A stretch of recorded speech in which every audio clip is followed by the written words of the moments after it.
সেদিন আকাশে ছিল না তার স্বাভাবিক রূপে। মক্কার উপর ঘন মেঘ জমে উঠেছিল। বাতাস বইছিল এক অদ্ভুত আশঙ্কা নিয়ে, আর বালুর প্রান্তরে চলছিল বিশালাকৃতির কিছু হাতি, যেমনটি কেউ আগে কখনো দেখেনি। তাদের একটির পিঠে বসেছিল এক ব্যক্তি, যার দৃষ্টি কারবার দিকে স্থির। সে ছিল আব্রাহা, ইয়েমেনের শাসক, যে এসেছে আল্লাহর ঘর পবিত্র কাবা ধ্বংস করতে। কিন্তু সে জানত না তার ভাগ্যে সেদিন জয় ছিল না, বরং ছিল এক আকাশী অভিশাপ, যেমনটি আরবরা আগে কখনো দেখেনি। হঠাৎ আকাশের রূপ বদলে যায়। দিগন্তে দেখা দেয় একদল অদ্ভুত পাখি, যাদের পায়ে ঝুলছে ছোট ছোট কালো পাথর, যেন জমে যাওয়া আগুনের টুকরো। কিছু মুহূর্তের মধ্যেই আব্রাহার বাহিনী ভেঙে পড়ে, হাতিরা মাটিতে লুটিয়ে পড়ে, আর্তচিৎকারে ভরে উঠে গোটা মরু প্রান্তর। এরপর সব নিস্তব্ধ হয়ে যায়। আরব উপদ্বীপের ইতিহাসে সবচেয়ে বড় সামরিক অভিযান ধ্বংস হয়ে যায়, কিন্তু পবিত্র কাবা শরীফ ছিল তার সমহিমায়। হ্যাঁ বন্ধু, আব্রাহার হস্তি বাহিনীর অভিযান এবং তার শেষ পরিণতি সম্পর্কে আমরা সবাই কম বেশি জানি, কিন্তু আব্রাহা কেন পবিত্র কাবায় আক্রমণ করেছিল এর উত্তর আমরা কয়জন জানি? সেই সময় আরব উপদ্বীপে ছিল ক্ষমতা ও প্রভাবের লড়াই। দক্ষিণের প্রান্তে ইয়েমেন ভূমিতে নতুন এক রাজ্য গড়ে উঠেছিল হাবশিদের পতাকা তলে। তারা মূর্তিপূজক হিমুইয়ার রাজ্যকে পরাজিত করে এই রাজ্যের প্রতিষ্ঠা করেছিল।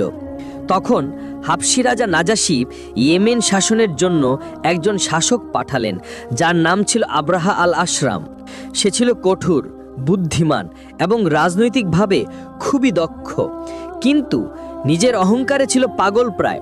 প্রশাসনিক কৌশল ও খ্রিস্টান বিশ্বাসকে মিলিয়ে সে নিজের ব্যক্তিগত গৌরব গড়তে চেয়েছিল। কিন্তু আব্রাহা বিস্ময় লক্ষ্য করত কিভাবে আরববাসী ইয়েমেন ও শামের মহৎ গির্জাগুলো ছেড়ে দূর মরুভূমিতে থাকা এক সাধারণ ঘর কাবার দিকে তীর্থযাত্রায় যায়।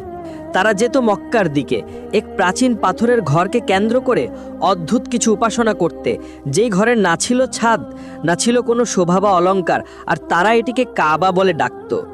আব্রাহা এই রীতি দেখে দীর্ঘ সময় চিন্তা করল। তার মনে হলো সে যদি এমন কিছু একটা করতে পারে তাহলে ইতিহাসের গতিপথই বদলে দিতে পারবে। তাই সে লোকদেরকে আদেশ দিল ইয়েমেনের রাজধানী সানায় নির্মিত হোক এক বিশাল গির্জা। এটি এমন সুন্দর করে তৈরি করতে হবে যাতে হিজাজ, শাম কিংবা পৃথিবীর কোথাও যাতে না পাওয়া যায়। অতঃপর নির্দেশ মতো শুরু হলো গির্জার কাজ। সে তাতে ব্যবহার করলো মার্বেল, সোনা, রঙিন কাচ এবং চমৎকার মোজাইক পাথর। গির্জার দেয়ালগুলো তুলল আকাশ ছোঁয়া উচ্চতায়, আর তার দরজাগুলো বানালো রূপা দিয়ে। অতঃপর নির্মাণ সম্পূর্ণ হলে আব্রাহা গর্বভরে ঘোষণা করল, এটি হলো আল-কুল্লাইস, আমি আরবদেরকে কাবা ছেড়ে এই গির্জায় হজ করতে আনবই। কিন্তু সে বুঝতে পারেনি, যদিও আরবরা তৎকালীন সময় শিরকে লিপ্ত ছিল, তবুও তারা পবিত্র কাবাকে গভীর শ্রদ্ধায় দেখত, আর এটিকে নবী ইব্রাহিম আলাইহিস সালামের ঐতিহ্য হিসেবে মানত। এদিকে আব্রাহের এই কুমতলবের কথা আরবদের কাছে পৌঁছে যায়, ফলে তারা বিষয়টা একেবারেই মানতে পারেনি। তারা পূর্বের মতো হজ পালন করতে মক্কায় যাত্রা অব্যাহত রাখতে লাগলো। কিন্তু এক রাতে একজন আরবি গ্রাম্য ব্যক্তি ক্ষোভের বশবর্তী হয়ে আব্রাহার সেই গির্জা আল কুল্লাইসে আগুন জ্বালিয়ে দেয়, ফলে গির্জাটি জ্বলে পুড়ে ছাই হয়ে যায়। আরেকটি বর্ণনা অনুযায়ী লোকটি সেই গির্জায় প্রবেশ করে সেখানে প্রস্রাব করে দেয়। অতঃপর এই খবর শুনে আব্রাহা ক্রোধান্বিত হয়ে উঠল, তার চোখ লাল হয়ে জ্বলতে লাগলো। তখন সে শপথ করে বলল, যেই ঘরের জন্য আমার গির্জাকে অপমান করা হয়েছে সেই ঘর আমি রাখবো না। আমি নিজেই মক্কায় যাব আর কাবাকে ভেঙে চড়ে ধ্বংস করে দিব, যাতে কেউ আর কখন আরবদের উপাস্যদের পূজা করতে না পারে। তারপর গোটা সানা নগরীতে যেন একটা মৌচাকের মতো গুঞ্জন শুরু হলো। সৈন্যদেরকে ডাকা হলো ইয়েমেনের সর্বত্র থেকে, অশ্বারোহীরা প্রস্তুত হলো, অস্ত্র ধার করা হলো, যুদ্ধের সমস্ত উপকরণ উটের পিঠে তোলা হলো। কিন্তু এই বিশাল বাহিনী সবচেয়ে ভয়ঙ্কর দিক ছিল এক নতুন বস্তু, যা আরব উপদ্বীপ আগে কখনো কেউ দেখেনি। আব্রাহা তার সাথে প্রস্তুত করেছিল এক বিশাল হাতি, যা হাবশি দেশ থেকে আনা হয়েছিল। তার দেহ ছিল বিশাল, দাঁত ছিল লম্বা, সাদা, সূর্যের আলোয় ঝলমলে। তার পদচারণায় মাটি কেঁপে উঠত, আর তার গর্জনে মরুভূমি কাঁপত। আরবরা সেই প্রাণীটিকে দেখে স্তব্ধ হয়ে গেল। তারা বিস্ময়ে বলল, এটা কি? আমাদের জীবনে এমন প্রাণী কখনো দেখিনি। তখন আব্রাহা গর্ব ভরে তার হাতির দিকে তাকিয়েছিল, যেন বলতে চাইছে, এর মানেই হলো মক্কার পাথরগুলো এই চলন্ত পর্বতের সামনে টিকবে না। অতঃপর সানা থেকে সৈন্যবাহিনী উত্তরমুখী হয়ে মক্কার দিকে যাত্রা করল। এমন সুসজ্জিত ও শক্তিশালী সৈন্যবাহিনী আরব উপদ্বীপে আগে কখনো কেউ দেখেনি। হাজার হাজার আফ্রিকান ও আরব সৈন্য, সাজানো হস্যারোহী, উড়ন্ত পতাকা, ঝলমলে বর্ষা, সকাল বিকেল বাজতে থাকা যুদ্ধের ঢোল, সবকিছুর উপরে ছিল সেই বিশাল হাতি, যে হাঁটছিল সৈন্যদের অগ্রভাগে, আব্রাহার শক্তি ও ক্ষমতার প্রতীক হয়ে। পথে তার আরবের বহু গোত্রের পাশ দিয়ে অগ্রসর হয় এবং অধিকাংশ গোত্র তাদেরকে দেখেই ভয় পালিয়ে যায়। কিছু গোত্র প্রতিরোধের চেষ্টা করেছিল, কিন্তু কেউই টিকতে পারেনি। তখন আব্রাহা স্পষ্ট বার্তা দিয়ে ঘোষণা দিল, আমি তোমাদের সাথে যুদ্ধ করতে আসিনি, আমি এসেছি কাবা ঘর ধ্বংস করতে। আমাকে আমার কাজ করতে দিলে নিরাপদ থাকবে, অন্যথায় নিজেদের প্রাণ হারাবে। এই ঘোষণা গোটা আরবদের মধ্যে ছড়িয়ে পড়ল। ফলে তাদের মধ্যে ফিসফিস শুরু হলো, ইয়েমেন থেকে একজন রাজা আসছে কাবা ধ্বংস করতে। এটা কি সম্ভব? আল্লাহর ঘর কি ধ্বংস করা যায়? কিন্তু কেউই সেই ভয়ঙ্কর বাহিনীর সামনে দাঁড়াতে পারল না, এবং কেউ অনুমানও করতে পারল না শেষ পরিণতি কেমন হবে। অবশেষে আব্রাহার বাহিনী মক্কার নিকটবর্তী স্থানে পৌঁছে গেল। সেখান থেকে তাদের আর কাবা শরীফের মাঝে ছিল মাত্র কয়েক দিনের পথ, আর সেনাবাহিনীর অগ্রদল পৌঁছালো আল মুগাম্মাস নামক স্থানে, যা মক্কার উপকণ্ঠেই অবস্থিত। সেখানে সৈন্যরা চারপাশের গ্রামগুলোতে হামলা শুরু করলো, লুটপাট, মানুষদের বন্দি করা এবং ভয়ের আগুন চারদিকে ছড়িয়ে দিল। এক অভিযানে তারা প্রায় 100 উট দখল করে নেয়, যেগুলো মক্কার উপকণ্ঠে চড়ছিল। সেই উটগুলোর মধ্যে ছিল কুরাইশদের নেতা আব্দুল মুত্তালিব ইবনে হাশিমের উট। আসলে আব্দুল মুত্তালিব কোনো সাধারণ মানুষ ছিলেন না, তিনি ছিলেন কুরাইশদের প্রধান, মক্কার সম্মানিত নেতা, যার কথা কেউ অমান্য করত না, যার সম্পদ বা মর্যাদায় কেউ হস্তক্ষেপ করতে সাহস করত না। যখন তিনি শুনলেন তার উট লুট হয়ে গেছে, তখন তিনি চুপচাপ ছিলেন, কোনো রাগ কিংবা ক্ষোভ দেখালেন না, যেমনটা জাহেলি যুগের অন্য নেতারা করত। আরবরা স্তব্ধ হয়ে দাঁড়িয়ে রইল। সবাই আকাশের দিকে চেয়েছিল। মক্কার বাজারগুলো ফাঁকা, ঘরগুলো নীরব, শিশুরা মায়ের আড়ালে লুটিয়ে আছে, আর পুরুষরা তাদের জিনিসপত্র গুটিয়ে নিচ্ছে, পাহাড়ে পালানোর প্রস্তুতি নিচ্ছে। কিন্তু আব্দুল মুত্তালিব ঠিক করলেন নিজেই আব্রাহার কাছে যাবেন, তবে লড়তে কিংবা হুমকি দিতে নয়, বরং একটি বার্তা পৌঁছে দিতে যে কুরাইশের মানুষ রাজাদের ভয় পায় না এবং আগ্রাসনের বিরুদ্ধে চুপ করে বসে থাকে না। তিনি সঙ্গে নিয়েছিলেন কুরাইশের সম্মানিত ব্যক্তিদের একটি প্রতিনিধি দল। অতঃপর তিনি আব্রাহার শিবিরে গেলেন। সৈন্যরা আব্দুল মুত্তালিবের মহিমায় বিমুগ্ধ হয়ে যায়, কারণ তিনি উঁচু দেহের, মর্যাদাশীল চেহারার মানুষ। স্থিরভাবে হেঁটে যাওয়ার ভঙ্গিমা ছিল অনন্য, যেন কোনো ভয়ের ছাপই নেই। আব্রাহা তাকে দেখে মুগ্ধ হলো, এমনকি তৎক্ষণাৎ তার সিংহাসন থেকে নেমে এসে সম্মান জানিয়ে তাকে নিজের পাশে বসিয়ে দিল। কিন্তু আসল ব্যাপার ঘটে কথোপকথনে। আব্রাহা হাসি মুখে জিজ্ঞাসা করল, তুমি কে? তখন আব্দুল মুত্তালিব উত্তর দিলেন, আমি আব্দুল মুত্তালিব ইবনে হাশেম, এবং তোমরা যেই উটগুলো ছিনিয়ে নিয়েছ, আমি সেই উটগুলোর পালনকর্তা। আমি আমার উটগুলো ফেরত চাই। এই কথা শুনে আব্রাহা ভ্রু কুচকিয়ে ব্যঙ্গ করে বলল, তুমি কি শুধু উটগুলো ফিরিয়ে নেবার জন্য এসেছ? অথচ আমি তো তোমাদের আল্লাহর বাড়ি কাবা ভেঙতে দিতে এসেছি, তোমাদের ধর্ম আর সম্মান নাশ করতে এসেছি। তুমি তো কাবা সম্পর্কে আমাকে প্রশ্ন করলে না। তখন আব্দুল মুত্তালিব ইতিহাসবাহী একটি বাক্যে জবাব দিলেন, উটগুলো আমার, তাই আমি তাদের রক্ষা করতে এসেছি। আর পবিত্র কাবা হচ্ছে আল্লাহর ঘর, তাই তিনিই তার ঘরের রক্ষা করবেন। এই কথা শুনে খানিকের জন্য নীরবতা ছড়িয়ে পড়ল। আব্রাহা আব্দুল মুত্তালিবের চোখে অবাক নয়নে তাকিয়ে রইল, যেন তা অপচয়যোগ্য কিছু নয়। তারপর ঠাট্টা করে বলল, কেউ আমাকে এই ঘর ধ্বংস করা থেকে রোধ করতে পারবে না, এমনকি তোমার রবও আমাকে থামাতে পারবে না। কিন্তু আব্দুল মুত্তালিব এর উত্তরে কোনো প্রতিশব্দ দেননি। তিনি কেবল উঠে দাঁড়ালেন, আর বেরিয়ে যাওয়ার আগে আব্রাহার কাছ থেকে প্রতিশ্রুতি নিলেন যে উটগুলো তাকে ফেরত দেওয়া হবে। তারপর তিনি পরিচিত মর্যাদায় সেখান থেকে চলে এলেন। অতঃপর আব্দুল মুত্তালিব মক্কায় ফিরে গেলেন এবং তিনি কাবার সামনে দাঁড়িয়ে তার পর্দাগুলো আঁকড়ে ধরলেন আর 2 হাত আকাশের দিকে তুলে এমন এক দোয়া করলেন যা শুনলে হৃদয় কেঁপে ওঠে। তিনি বললেন, হে আল্লাহ, দাস মানুষ তার ঘরকে রক্ষা করে, তুমি তোমার ঘরকে রক্ষা করো। হে আল্লাহ, ক্রুশের দল আর ক্রুশের উপাসকদের বিরুদ্ধে সাহায্য করো। তোমার শক্তির সামনে তাদের কৌশল যেন সফল না হয়। তারা যদি তোমার ঘর আক্রমণ করতে আসে, তবে তুমি নিজেই তাকে রক্ষা করো, যেন কেউ কখনো তোমার ঘরকে জয় করতে না পারে। তারপর তিনি তার জাতির মানুষদের দিকে ফিরে বললেন, তোমরা পাহাড়ের দিকে উঠে যাও, নিশ্চয়ই আল্লাহ নিজেই তার ঘরের হেফাজত করবেন। এইভাবে মক্কা নগরী প্রস্তুত হতে লাগলো এক অজানা ভোরের জন্য। পুরো শহর নিস্তব্ধ, অচেনা এক নীরবতা ছড়িয়ে আছে গলিগুলোতে। না আছে বিক্রেতার ডাক, না আছে শিশুদের হাসি, না আছে কাফেলার চলাচল। এই ভুতুড়ে নীরবতার মাঝে ভেসে আসছিল যুদ্ধের ঢোলের শব্দ, যা প্রতিধ্বনিত হচ্ছিল উপত্যকার এক প্রান্ত আল মুগাম্মাসের দিক থেকে, যেখানে আব্রাহার বাহিনী অবস্থান করছিল।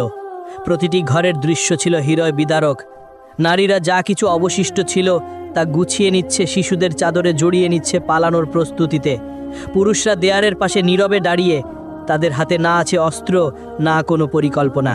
বৃদ্ধরা কাঁদছে, কাবার দেয়ালে হাত রেখে, যেন শেষ বিদায় জানাচ্ছে। অতঃপর রাত ঘনিয়ে আসতেই কাফেলাগুলো মক্কা ছাড়ল।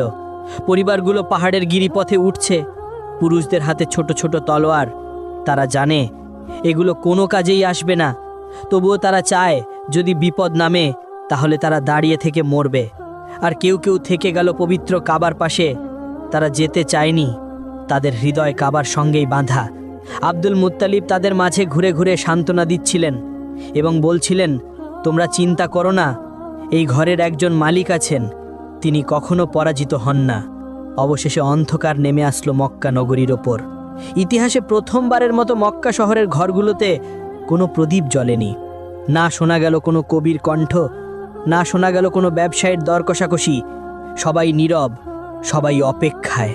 পাহাড়ের চূড়ায় মানুষ সারি বেঁধে দাঁড়িয়ে আছে, তাদের চোখ স্থির আব্রাহার সৈন্য শিবিরের দিকে। দূর থেকে দেখা যাচ্ছে যুদ্ধের আগুন জ্বলছে, আর সেই আগুনের আড়ালে ধীরে ধীরে নড়ছে সেই বিশাল হাতির ছায়া। সৈন্যদের কণ্ঠ প্রতিধ্বনিত হচ্ছে সমুদ্রের গর্জনের মতো।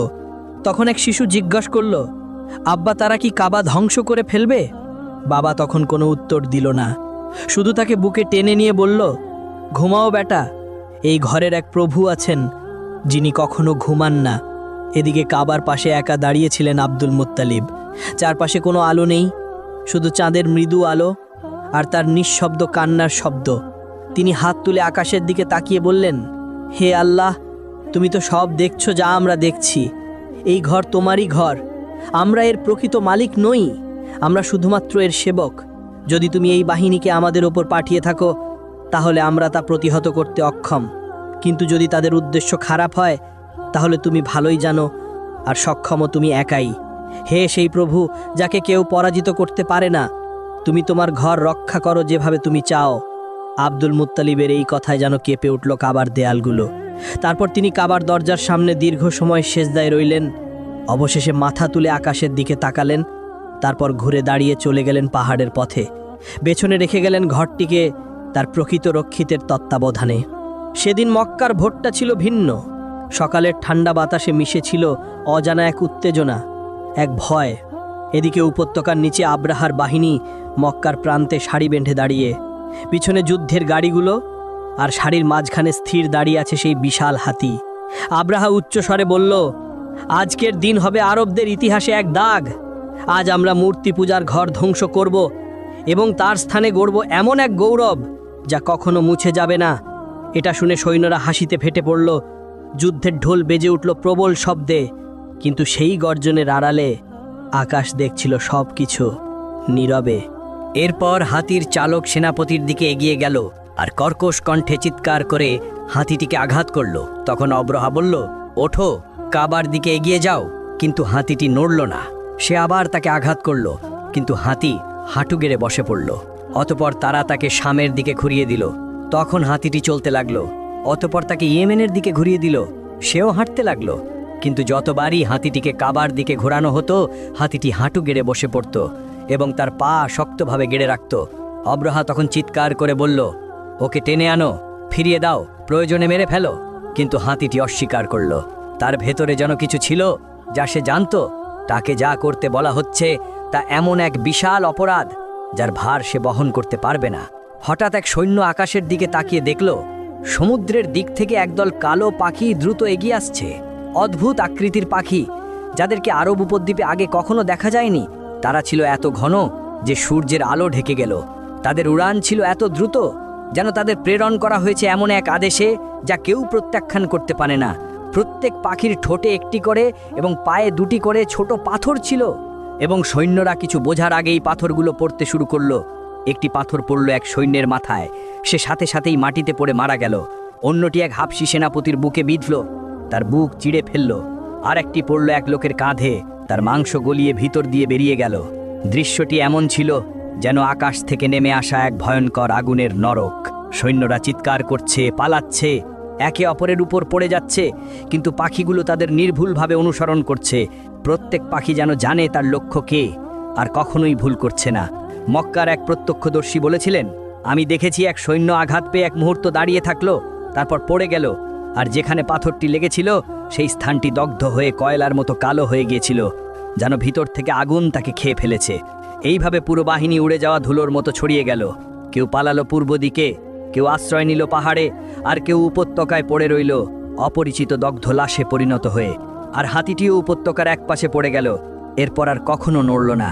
পাথরগুলো তার শরীরে লাগেনি, তবুও তার প্রাণ যেন তখনই আত্মসমর্পণ করেছিল যে মুহূর্তে আল্লাহর পক্ষ থেকে আদেশ এসেছিল, কাবার দিকে এগিও না। অতপর অব্রাহা পালানোর চেষ্টা করেছিল, কিন্তু একটি পাথর এসে তাকে আঘাত করল, ফলে তার দেহের মাংস টুকরো টুকরো হয়ে ঝরে পড়তে লাগলো।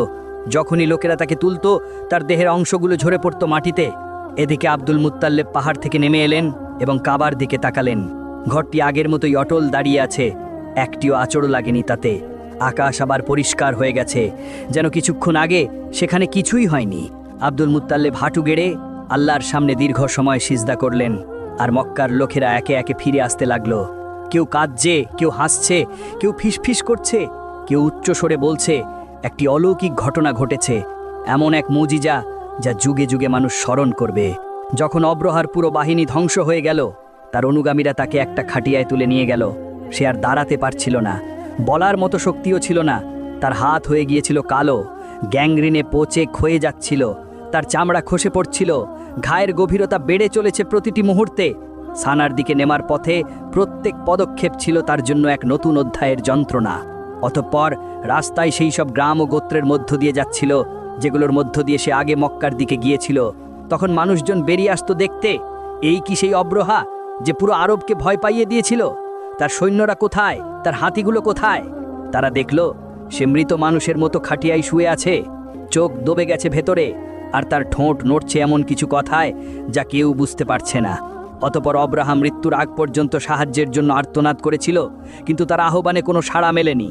দীর্ঘ লজ্জাজনক এই যাত্রার পর অব্রাহা অবশেষে সানায় ফিরেই এলো, কিন্তু সে যেমন গিয়েছিল তেমনভাবে নয়। সে গিয়েছিল অহংকারী সেনাপতি হিসেবে, আর ফিরল এক ভাঙাচোরা দেহ আর পরাজিত সত্তা নিয়ে। প্রতিদিন তার শরীর আরও পচে যাচ্ছিল, মৃত্যুর দুর্গন্ধ ছড়িয়ে পড়েছিল চারপাশে, তার দাসীদের মুখভাব ভরে গিয়েছিল ভয় ও ঘৃণায়।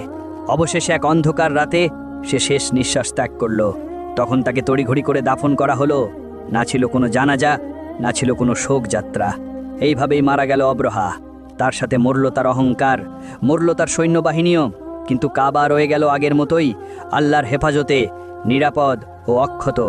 অতঃপর সেই দিন থেকে আরববাসী এই কাহিনী প্রজন্ম থেকে প্রজন্মে বর্ণনা করে আসছে। এটি ছিল এক মহানিদর্শন।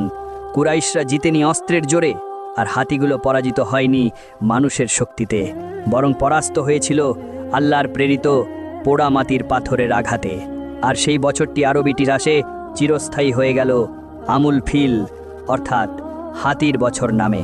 যেসব শিশু সেই বছর জন্ম নিয়েছিল তাদের সম্পর্কে বলা হতো সে হাতির বছর জন্মেছে। আর সেই শিশুদের একজন ছিলেন সর্বকালের শ্রেষ্ঠ মহামানব হযরত মুহাম্মদ ইবনু আবদুল্লাহ, যিনি পরবর্তীতে পৃথিবীর চেহারা বদলে দিয়েছিলেন। যেন আল্লাহ তৎকালীন বিশ্বকে বলছিলেন, আজ আমি আমার ঘরকে রক্ষা করছি, আর কাল আমি তার অধিবাসীদের মধ্য থেকে একজনকে পাঠাবো, যিনি মানুষের হৃদয় পরিশুদ্ধ করবেন এবং আত্মাকে পবিত্র করবেন। প্রিয় বন্ধুরা, যদি ভিডিওটি আপনাদের ভালো লাগে তাহলে লাইক, সাবস্ক্রাইব এবং নোটিফিকেশন বেল অন করতে ভুলবেন না। আপনাদের অংশগ্রহণ আমাদের জন্য অনেক গুরুত্বপূর্ণ। এটি আমাদেরকে আরও মূল্যবান ও অর্থপূর্ণ কন্টেন্ট তৈরি করতে সাহায্য করে। ধন্যবাদ আপনাদের সবাইকে। আল্লাহর রহমতে সবাই ভালো থাকুন, সুস্থ থাকুন। আল্লাহ হাফেজ।